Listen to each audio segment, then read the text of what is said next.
Aleluia. Tudo aponta para Cristo. Amém? Ele é o centro da história, Ele é o centro da nossa vida. E a Páscoa é esse evento, irmãos, que catalisa todas as coisas, que revela o grande, infinito e eterno amor de Deus por nós. E essa Páscoa, na verdade, ela começa muito tempo antes, né? Você conhece a história das Sagradas Escrituras? Lá ainda no Antigo Testamento, aquele povo que estava escravizado no Egito, Deus levanta um libertador chamado Moisés. Naquele tempo de dificuldade para o povo de Deus, quando eles clamavam por libertação, Deus então manda aquele homem para que fosse libertar o povo. Vocês conhecem a história daquelas 10 pragas, né? E a 10ª praga aponta para Cristo, aponta para o sacrifício do Senhor. Jesus disse para que cada família, olha, se aprontem, porque essa noite será a noite da libertação de vocês. Essa noite vocês vão sair aqui desse jugo, desse fardo de escravidão e vão para uma nova terra, terão uma nova oportunidade, viverão uma nova vida. Só que tinha um detalhe, né? Cada família tinha que sacrificar um cordeiro, tinha que passar o sangue na porta. E a promessa de Deus era que quando o espírito da morte passasse sobre a terra do Egito, levando todos os primogênitos de cada família, ao ver o sangue nas portas, ele passaria por aquela casa. Não, a morte não reinaria naquela casa. Né? E tudo isso aponta para Cristo, irmãos.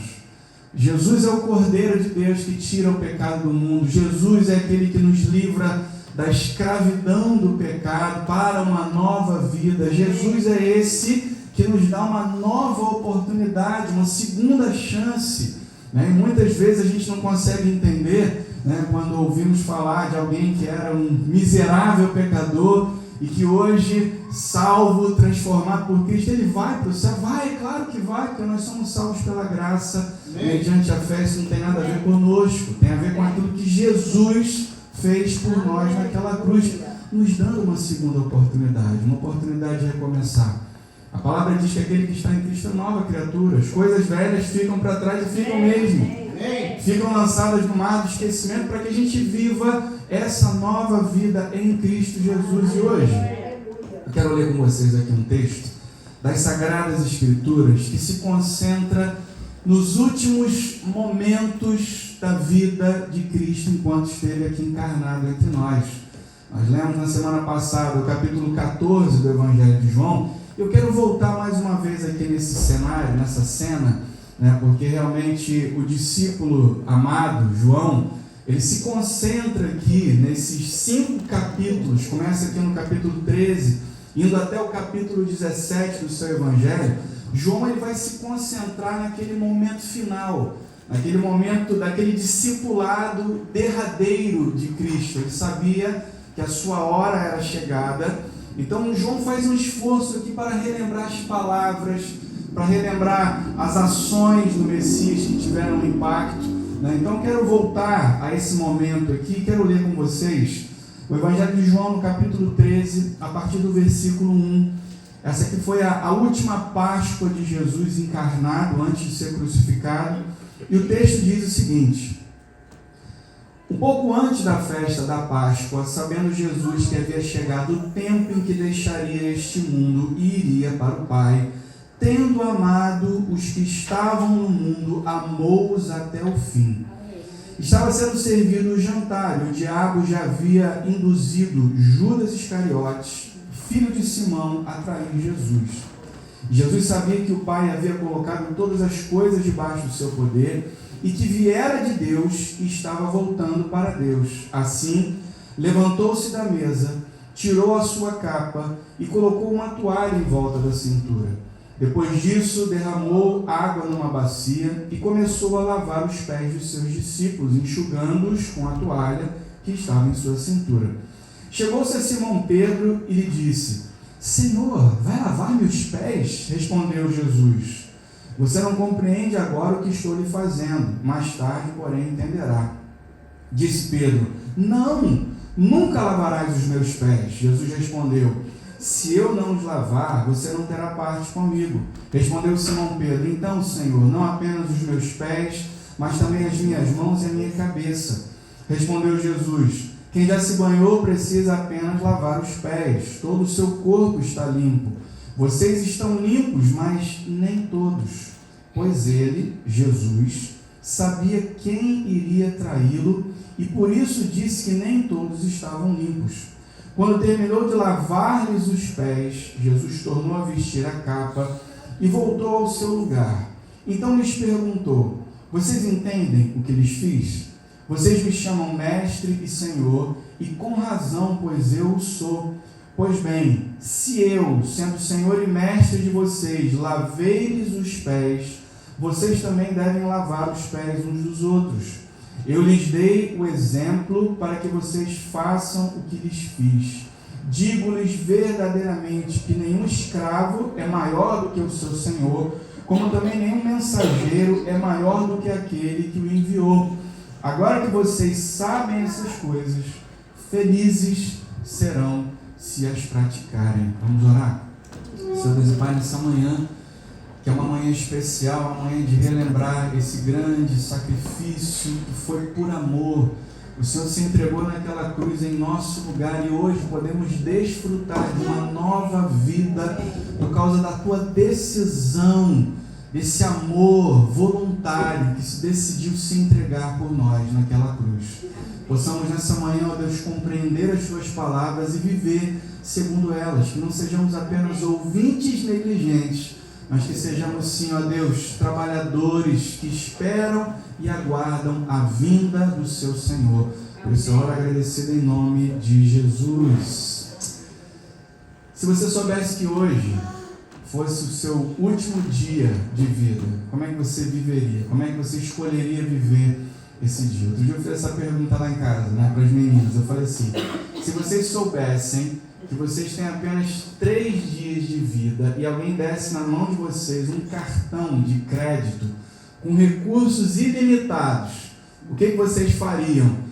E o objetivo dessa pergunta é justamente para tentar perceber quais são as prioridades, o que vai dentro do nosso coração. E foi uma conversa muito interessante que a gente teve naquele dia. A gente pode falar sobre escolhas, decisões, aquilo que é realmente importante na vida.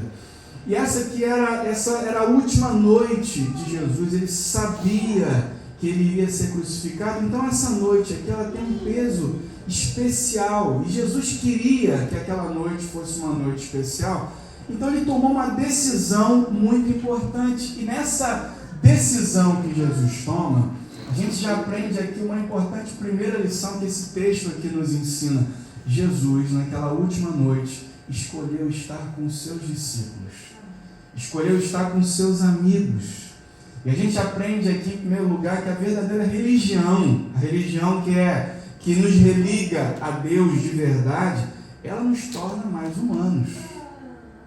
Ela nos torna desejosos de estar com as pessoas, estar com Deus e estar com as pessoas para apresentar esse Deus a quem nós servimos. Porque a religião que nos torna mais materialistas é uma falsa religião. Existem pregações, existem mensagens que estão focadas e parece que estão centralizadas nisso, Parece que Deus só existe para satisfazer todas as nossas necessidades materiais, Você tem aí uma necessidade financeira, então vem e traz uma oferta que Deus vai te abençoar. É claro que Deus nos abençoa, é claro que Deus cuida das nossas necessidades, porque foi o próprio Cristo que disse isso. Ele disse para nós: não andem preocupados com essas coisas, porque Deus sabe que vocês precisam delas. Busquem o reino de Deus em primeiro lugar, a sua justiça, e essas coisas serão acrescentadas. Jesus aqui ele ensina uma ordem de prioridades. Isso para Deus é fácil demais. Busquem a Ele, busquem o reino em primeiro lugar. Religião que torna a gente desejoso apenas pelos bens e ignora os relacionamentos é falsa religião. Religião que faz a gente, que nos leva a odiar pessoas, também é falsa religião. E muitas vezes a gente observa isso. Há pessoas que entram para uma igreja, há pessoas que começam a caminhar dentro de uma igreja e de repente elas começam a ostracizar aqueles que pensam diferente delas. Isso é falsa religião. Porque a religião verdadeira, ela nos leva a superar essas diferenças, a tolerar essas diferenças por amor do outro. A religião ela tem que nos religar ao próximo, tem que nos religar ao outro. Religião que exclui, né, pela razão que for, seja pela preferência sexual do outro, né? Porque a gente, irmãos, sejamos sinceros, sejamos francos aqui. Se hoje aqui nesse lugar, hoje, aqui nessa igreja, entrasse alguém embriagado, entrasse aqui um transexual, um travesti, como é que será que você reagiria? Como é que será que eu reagiria aqui nesse lugar? E muitas vezes as igrejas têm se tornado um espaço de exclusão, ao invés de se tornar um espaço de acolhimento. Eu já falei isso aqui muitas vezes. Acolher é diferente de aceitar.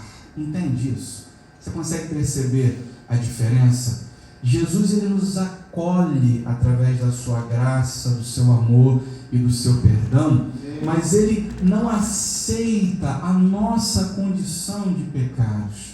E o apelo de Cristo e o apelo do Evangelho é para uma transformação da nossa vida. Deus nos ama como nós somos, mas Ele deseja forjar em nós o caráter de Cristo. E como é que Ele faz isso? Através da censura, da exclusão, da condenação? Não, muito pelo contrário, através da graça, do perdão e do seu favor. E essa deve ser a postura e a atitude da igreja com relação ao mundo. Às vezes a gente exige uma transformação externa das pessoas antes de ter acontecido uma transformação interna. Entende isso? A religião verdadeira, ela percebe isso. Foi exatamente isso que aconteceu aqui nesse momento. Jesus, nesse momento final aqui, ele conhecia o coração dos discípulos. Ele sabia o que estava prestes a acontecer assim que eles saíssem ali daquele banquete, daquela mesa. Mas a palavra de Deus diz que, tendo-os amado, os amou até o fim. Aqui nesse momento aqui, Jesus ele escolheu estar com seus amigos, e esse texto então revela para mim e para você o verdadeiro significado do cristianismo, o verdadeiro significado da Páscoa. Jesus veio ao mundo para revelar para nós esse grande amor de Deus por mim e por você. E nesse momento aqui, né, você percebeu, você leu aqui junto comigo o texto, né, o que acontece? Jesus então ele decide então se reunir com seus discípulos, o jantar estava sendo servido, né? E aí o texto diz aqui que Jesus então ele tira a sua capa. Eles tinham aquele homem como mestre, como Senhor, como mais importante, né? Dentre eles era aquele que ensinava, e de repente Jesus tira a sua capa, cinge-se com uma toalha na cintura e começa a lavar os pés dos discípulos. E para você que não entende a cultura daquela época, né, cidades não eram asfaltadas, né, como as cidades de hoje. Então eles andavam, tinham que andar a pé, cidades ali, né, cheias de poeira, cheias de poluição, né, a poluição natural que acontecia naquele tempo. E quando eles chegavam a uma casa, para uma festa, para um banquete, sempre havia nas casas dos mais abastados um funcionário, um servo que era responsável por lavar os pés das pessoas que iam sentar na mesa do banquete para se alimentar. E Jesus então, sendo o Senhor, sendo o mestre, ele toma essa responsabilidade para si. E aqui umas conversas interessantes entre ele e Pedro. Você não pode, você é o mestre, você é o Senhor, né? E Jesus então ele lava os pés de todos os discípulos, todos, inclusive Judas. E o texto deixa claro que Judas estava ali também. E Jesus já sabia em seu coração o que aconteceria ali nos próximos momentos, quem seria o traidor. E diz a palavra que ainda assim ele lava os pés de todos eles. E a palavra de Deus diz aqui, termina esse texto, Jesus ensinando para eles uma lição de humildade. Vocês entenderam o que eu fiz? Se vocês me chamam de Senhor e Mestre, e eu lavei os pés, eu me coloquei na posição do menor de todos os servos dentro de uma casa, para que vocês percebam que essa é a dinâmica do reino. No reino, o maior é aquele que serve. Aquele que está na maior posição é aquele que cuida mais, que ama mais, que se entrega mais em favor dos outros.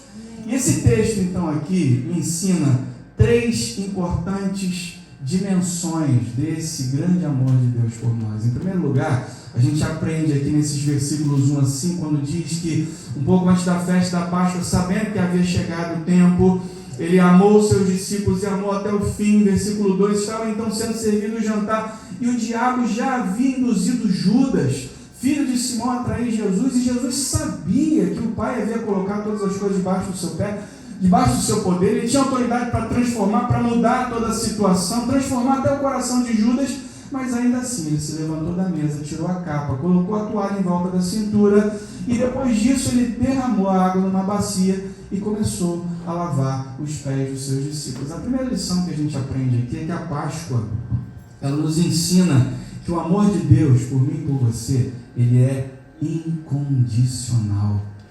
Você pode falar isso para o irmão que está do seu lado e vira para ele e falar assim: Deus te ama de maneira incondicional. O amor de Deus é incondicional. Jesus, ele lava os pés de todos, inclusive de Judas. Jesus lava os pés de Judas, mesmo sabendo que ele seria o traidor. E o texto deixa isso claro aqui no versículo 11, quando diz aqui: respondeu Jesus: quem já se banhou precisa apenas lavar os pés, pois todo o corpo está limpo. Vocês estão limpos, mas nem todos. Versículo 11, pois Jesus sabia, ele não sabia que alguém iria traí-lo. O texto diz que Jesus sabia quem iria traí-lo. Ele já sabia qual era o indivíduo dentre os 12 que cometeria aquele ato infame, né? Mas que era necessário. Jesus, ele amou, ele serviu, mesmo sabendo que Judas o trairia, que Pedro o negaria, que os discípulos iriam abandoná-lo depois ali daquele momento, né, quando Jesus seria preso. Você já foi traído? Já se sentiu traído alguma vez? Já foi traído por alguém? Dói, não dói? É duro, é difícil a gente digerir uma traição, porque geralmente a gente é traído por aqueles que a gente confia, né? Você confiou naquela pessoa, não sei, confiou um segredo, não sei, confiou teu coração, e de repente aquela pessoa nos fere. É uma ferida que dói, é dolorosa. Você já se sentiu usado alguma vez? Já? É difícil, né? Você se doa, você se entrega com a melhor das intenções, e aquela pessoa, na verdade, ela não tem o desejo de construir um relacionamento com você, ela só está ali para receber os benefícios daquele relacionamento, mas não está disposta a dar nada por aquele relacionamento. Você já foi abandonado alguma vez? É dura essa sensação, não é? No momento que você mais precisa, aquela pessoa que você mais confiou, de repente te deixa no meio do caminho. Jesus passou por tudo isso, mas ainda assim a palavra diz que ele amou até o fim. E se você soubesse de antemão que essa pessoa que te traiu iria te trair, se você soubesse que aquela pessoa que te usou estava te usando, né, com uma intenção perversa, será que você continuaria cultivando aquele relacionamento? Será que você não evitaria o traidor? Será que você não excluiria de imediato? Se você soubesse de antemão que tudo aquilo que aquele sofrimento provocado, né, seria provocado no futuro, será que a gente não evitaria esses relacionamentos? Jesus sabia, e mesmo assim a palavra diz que ele amou até o fim. Ele derramou da sua graça até o fim. E às vezes a gente lendo esses textos aqui, a gente fala: nossa, mas como é que Pedro foi capaz de fazer tal coisa? Como é que Judas foi capaz de fazer tal coisa? E a gente se esquece que nós fazemos as mesmas coisas com Jesus. Nós somos como esses discípulos aqui. Nós traímos Jesus. Todas as vezes em que nós deixamos que outros amores tomem o lugar que pertence a Ele no nosso coração, a gente trai Jesus. E quantas vezes a gente já não traiu a Cristo? A gente deixa que outras paixões, a gente deixa que outros desejos reinem e se assentem no trono que pertence a Ele no nosso coração. Nós negamos a Jesus todas as vezes em que a gente professa uma fé, a gente diz que acredita no Evangelho, né? E quando a gente se vê diante de uma situação em que precisamos agir em conformidade com aquilo que nós dizemos acreditar, mas agimos de maneira contrária. Quantas vezes? Eu sei que eu tenho que amar minha esposa como Cristo amou a igreja. Eu tenho que me entregar. Eu tenho que ser um amor sacrificial. E quantas vezes eu nego esse sacrifício de amor? Em nome do meu egoísmo, em nome da minha vaidade. Eu sei que eu tenho que honrar Eu sei que tenho que respeitar o meu marido, né? Assim como a igreja deve honrar e respeitar a Cristo, que é o cabeça, mas quantas vezes agimos de maneira contrária àquilo que a palavra nos ensina? Quantas vezes eu sei que tenho que ensinar os meus filhos, tenho que discipular os meus filhos, mas eu entrego esse discipulado, eu relego a outras pessoas, acho que tem que fazer isso, é o professor da escola, é o professor do departamento infantil, né, ali da sala dos kids. Quantas vezes a gente nega Jesus com as nossas atitudes? Quantas vezes nós não somos ingratos com aquilo que Ele nos dá? Quantas vezes nós não somos oportunistas nesse nosso relacionamento? A gente está aqui à espera dos favores, né? Queremos receber os benefícios da cruz, mas a gente não quer passar pela cruz, a gente não quer ser discípulo de verdade. Mas a boa notícia que eu tenho para você nessa manhã é que, apesar das nossas falhas, apesar das nossas imperfeições, apesar das nossas traições, apesar de negar Jesus muitas vezes, apesar do nosso oportunismo, apesar de sermos interesseiros, muitas vezes Deus nos ama de maneira incondicional. E é por isso que Ele ainda insiste, é por isso que Ele ainda persiste, é por isso que Ele ainda busca o teu coração de forma apaixonada. É por isso que Ele deseja esse encontro, e é por isso que Ele te traz aqui domingo após domingo, para ouvir essa palavra na expectativa de que haja uma transformação, que mude a tua vida, mude o teu pensamento e que definitivamente Ele possa reinar no trono do teu coração. Essa é a expectativa de Deus. Esse é o alvo do amor de Deus. É a transformação da nossa vida. Aí você pode dizer para mim assim nessa manhã: João, mas se Deus me amasse tanto assim como você diz, se Deus me amasse dessa maneira incondicional, Ele não permitiria tanto sofrimento na minha vida. Ele não permitiria essas traições, Ele não permitiria essas dificuldades pelas quais eu já passei, que estou passando agora. Você não sabe o que eu estou vivendo. Se Deus me amasse de verdade, Ele não permitiria que eu atravessasse tudo isso. E aí Jesus entrou e conta uma história para a gente, né? Uma casa, 2 filhos, e um filho vira para o pai e fala assim: pai, eu quero a minha parte da minha herança. E aí o pai disse que ele aqui falou: tá bom, filho, toma aí a tua parte, aquilo que te pertence, né? Imagina o coração daquele pai, né? Naquele momento, ele sabia o que estava prestes a acontecer ali, ele sabia, né, as intenções do coração do filho, mas a palavra de Deus diz que, e Jesus, ao contar essa história, diz que o pai, claro, ele se entristece, mas ele não nega ao filho aquilo, mesmo sabendo o que poderia acontecer. E a palavra diz que aquele filho sai, gasta toda a sua herança, desperdiça tudo, e no meio daquele momento de dor, de sofrimento, ele toma uma decisão: já sei, eu vou voltar para casa. Eu vou pedir para o meu pai para que ele me contrate como eu não mereço, mas eu vou pedir para que ele me contrate como um dos seus funcionários. O sofrimento daquele filho, né, não foi causado pelo pai. Foi um sofrimento autoimposto, e muitas vezes o nosso sofrimento, as dificuldades, as traições, é porque nós escolhemos viver longe da casa do pai, longe da presença do pai. Mas quando aquele filho volta à distância, ainda, né, pensando naquilo, no discurso, o que ele iria falar para o pai, quando ele se aproxima do pai, ele já vê o pai de braços abertos, sempre à sua espera. E é assim que Deus nos ama. Ele nos ama com esse amor incondicional, que apesar das nossas escolhas erradas, apesar das burradas que a gente faz na vida, apesar do sofrimento autoimposto, que muitas vezes a gente decide, nós escolhemos viver longe de Deus, Deus ainda permanece de braços abertos à minha espera. A tua espera é esse amor incondicional. Deus, Ele te ama, Ele te chama hoje para reatar esse relacionamento. É sobre isso a Páscoa.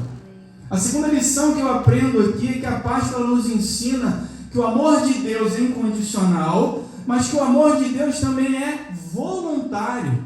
No versículo 3 diz aqui que Jesus sabia que o Pai havia colocado todas as coisas debaixo do seu poder e que viera de Deus e voltava para Deus. Toda a autoridade, todo o poder pertencia ao Senhor. Ele sabia disso, e mesmo possuindo toda a autoridade para evitar o sofrimento, para mudar as circunstâncias, quantos demônios Jesus já não havia expulsado?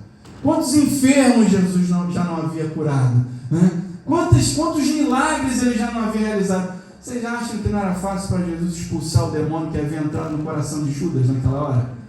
Vocês acham que ele não tinha autoridade para mudar o coração de Judas naquele momento? A palavra deixa claro que Jesus sabia que o Pai havia colocado toda a autoridade debaixo dos seus pés. Ele sabia que tinha todo o poder para mudar as circunstâncias, mas ainda assim, ele serviu de forma voluntária. Ele se entregou de forma voluntária. Ele não escolheu, é importante a gente entender isso aqui. Ele não escolheu estar com os discípulos por carência, né? É um momento difícil, eu sei que eu vou atravessar uma hora de dor aqui, complicado, eu tenho que estar aqui junto de pessoas que possam me dar um suporte emocional para eu atravessar esse momento. Jesus, ele tinha todo o amor do Pai à sua disposição. Ele não escolheu estar com os discípulos por carência, por insegurança. Ele não tinha que segundas intenções. Ele escolheu estar com os discípulos pelo prazer da presença deles. Ele escolheu de forma voluntária. E a gente aprende com isso aqui que o verdadeiro amor, ele não é interesseiro, ele não busca os seus próprios interesses. Jesus, ele voltaria para o Pai. Aqueles homens não compreendiam na plenitude quem ele era. Então ele poderia ter escolhido naquele último instante, naquele último momento, se isolar e ir para o monte, como ele fez tantas vezes, né? Não vou passar aqui os meus últimos momentos da minha vida aqui com o Pai, né? Vou aqui me fortalecer no Senhor, mas ele escolheu estar com os discípulos. E o que os discípulos tinham para oferecer para ele naquele momento? Nada. Não tinham nada que pudessem oferecer para Jesus, mas ele decidiu estar com aqueles homens de forma voluntária. Jesus decide estar conosco, irmão. Jesus, ele decide conviver conosco. Não porque o seu louvor é bonito, você canta bem, canta afinado, né? Não porque você tem algo, Deus, ele te escolheu. Não porque você tem algo para oferecer para ele. Entenda isso nessa manhã. E a gente tem essa tendência, por não compreender às vezes o amor de Deus, nós temos a tendência de estar apenas com as pessoas que podem dar alguma coisa para a gente, nos retribuir de alguma forma, que possam nos beneficiar de alguma forma. Mas quando a gente entende esse amor de Deus por nós, esse amor que é voluntário, nós escolhemos estar com as pessoas para ministrar sobre a vida delas esse amor que nós temos recebido de Deus. Entende isso? Esse é o impulso missionário da igreja, a Páscoa, né? A crucificação de Cristo. E quando nós entendemos o verdadeiro amor de Deus, nós nos sentimos impulsionados a estar com as pessoas, não pelos benefícios que elas podem nos trazer, mas porque nós podemos fazer diferença na vida delas. Você pode fazer diferença na vida de alguém. Você pode ser um instrumento de Deus ao sair dessa igreja hoje aqui. Você pode ser um instrumento de Deus para transformar um casamento de alguém, uma família destruída. Entende isso? Isso não é um privilégio apenas do pastor, apenas do líder. É um privilégio de cada cristão chamado pelo Senhor para ser sal e luz nesse tempo em que nós vivemos. E quando a gente entende esse verdadeiro amor de Deus, nós somos impulsionados por Deus para essa obra. O verdadeiro amor, a gente aprende aqui que o verdadeiro amor, ele não é ciumento, ele não é controlador. Como eu falei aqui, Jesus, ele tinha autoridade para mudar o coração de Judas, mas ele não fez isso. Ele não fez isso porque ele sabia que aquele era o momento necessário. E nós temos essa tendência, né? Eu falei essa semana, estava conversando com a Fabiana, que existem duas maneiras de amar. E a gente falava sobre essa questão da nossa partida, da nossa viagem missionária. Como foi difícil deixar a família. E como é difícil, né, sair da sua terra, do meio da sua parentela, e ir para uma terra que Deus te mostrou, que é lá que você tem que ser plantado e é lá que você tem que florescer. E nós conversando sobre essa dificuldade, às vezes, da partida, né, como é que a gente pode, né, deixar aquilo que a gente ama para seguir aí, às vezes, uma missão, para obedecer uma chamada de Deus. E a gente conversava sobre isso. Eu falei para ela, Fabiana, existem duas maneiras de amar. Você, quando ama uma flor, né, você está passando ali, imagina, você está passeando, está andando por um campo florido, maravilhoso, e de repente você vê uma flor a mais linda dentre todas elas, né? Existe uma maneira de amar aquela flor. Olha, adorei, ama, olha que perfume maravilhoso, que cores maravilhosas, eu quero essa flor para mim. Você vai lá, arranca aquela flor, porque você a ama demais, e leva ela para sua casa, coloca ela num jarro, coloca um pouquinho de água, não é isso? Porque você amou aquela flor de tal maneira que você quer o perfume dela para você, as cores dela para você, você quer viver com aquela flor ali, mas a gente não percebe que no momento em que você arranca aquela flor, o que vai acontecer? Ela vai morrer. Daqui a pouquinho, passado um tempo aí, uma semana, um mês, quem sabe, a Fabiane ganhou flores aí um tempo atrás, a flor está lá, mas já está meio murcha, já está meio seca, né? É uma flor linda, maravilhosa, mas existe essa maneira de amar, né? Agora existe uma outra maneira de amar, que é olhar para aquela flor, nossa, que flor linda, que flor maravilhosa, que perfume maravilhoso, né? Eu agora vou escolher passar aqui por esse caminho todas as vezes, para que eu possa vê-la, mas vou deixar também que ela possa perfumar o caminho de outros que passam, não é isso? Outras pessoas, para que outras pessoas apreciem a beleza, a maravilha que é essa flor aqui. Existe essa maneira de amar e que muitas vezes vai implicar, né, a distância, porque você não pode construir a sua casa em volta dela, você tem que voltar para a sua casa, deixá-la no lugar e de vez em quando você vai lá visitá-la. Mas existe essa maneira de amar, que é uma maneira que dá liberdade, né, que não sacrifica, que não aprisiona, que não mata o outro. Porque quando a gente decide e a gente escolhe esse caminho do amor controlador, do amor ciumento, sem perceber, a gente começa a matar pouco a pouco esse sentimento. Começa a matar pouco a pouco esse relacionamento. Porque só há verdadeiro amor quando há verdadeira liberdade. A minha mãe me dizia uma coisa, né? E a minha mãe sofre a nossa ausência, a nossa distância, imagina. A minha mãe, né, sou eu e a minha irmã. Eu vivo hoje aqui em Portugal. A minha irmã vive na Bahia, em Salvador, e a minha mãe vive no Rio de Janeiro. E de vez em quando ela fala assim: o que foi que eu fiz na criação de vocês que vocês escolheram viver longe de mim? Obviamente que ela fala isso na brincadeira, mas tem uma frase, né, que a minha mãe sempre disse, e sempre disse para mim e para minha irmã. Ela dizia o seguinte: dê a quem você ama asas para voar e motivos para voltar. Eu sei que eu criei bem vocês, porque vocês hoje têm essa segurança de voar sozinhos, mas vocês sabem que quando vocês precisarem, o ninho vai estar sempre aqui à espera de vocês. No verdadeiro amor, a verdadeira liberdade. E porque Deus nos ama demais, com amor sem igual, e um amor voluntário, às vezes a gente se questiona, né? Puxa vida, por que Deus plantou aquela árvore no meio do jardim, né? Por que Deus colocou aquela árvore ali? Sabia que havia a possibilidade, e por conta daquela árvore toda a desgraça aconteceu no mundo, né? O pecado entrou no mundo. Mas, irmão, se não houvesse a liberdade da escolha, não haveria amor de verdade. Entende isso? Deus, ele nos ama de tal maneira que nos deu essa liberdade.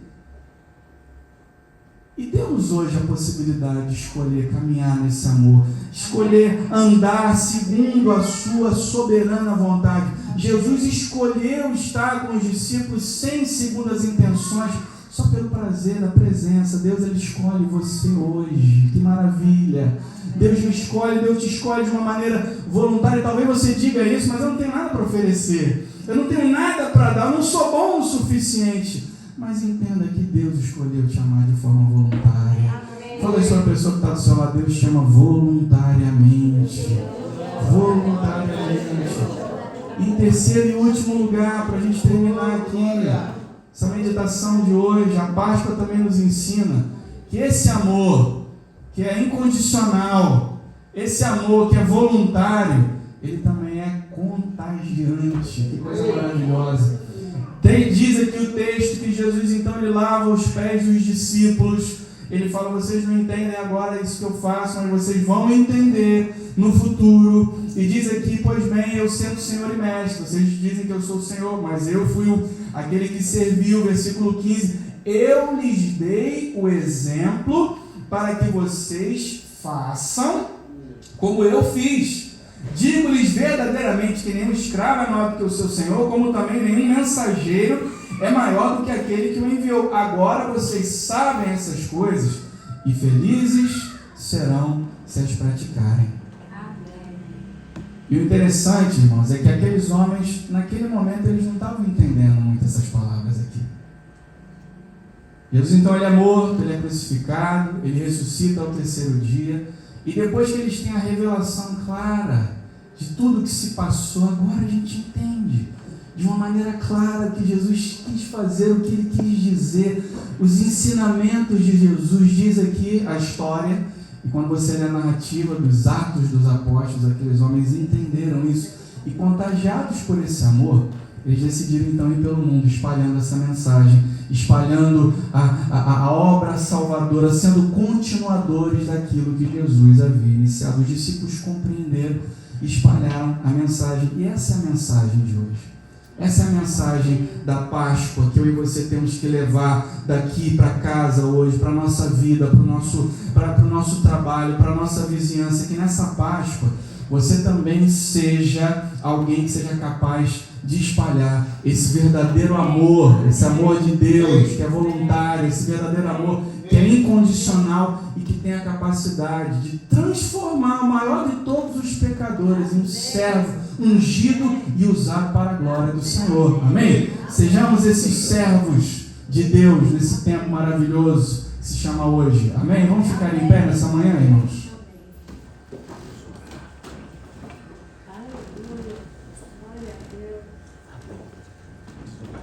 E vamos orar, pedindo ao Senhor que realmente possamos ser contagiados por esse amor maravilhoso. Senhor Deus e Pai, nessa manhã nós te damos graças por esse amor que nos alcançou. Nós te damos graças, ó Deus, por essa mensagem maravilhosa que o Senhor nos deixou. Te damos graças, ó Deus, por tudo isso que aconteceu aqui nesse lugar. Te damos graças pelas crianças que têm sido ministradas por esse amor e têm crescido nesse ambiente maravilhoso. Te damos graças, Senhor, porque nós, alcançados por Ti, temos hoje a oportunidade de alcançar outros também. Que através, ó Deus, da nossa vida, que a nossa vida seja o nosso verdadeiro testemunho. Que não sejamos cristãos apenas da boca para fora, que não sejamos cristãos apenas no discurso, mas que possamos, ó Deus, nessa manhã, tomar a decisão de ser sal e luz, de sermos agentes de transformação para a glória do Teu santo e poderoso nome, em o nome de Jesus. Você pode aplaudir bem forte ao Senhor?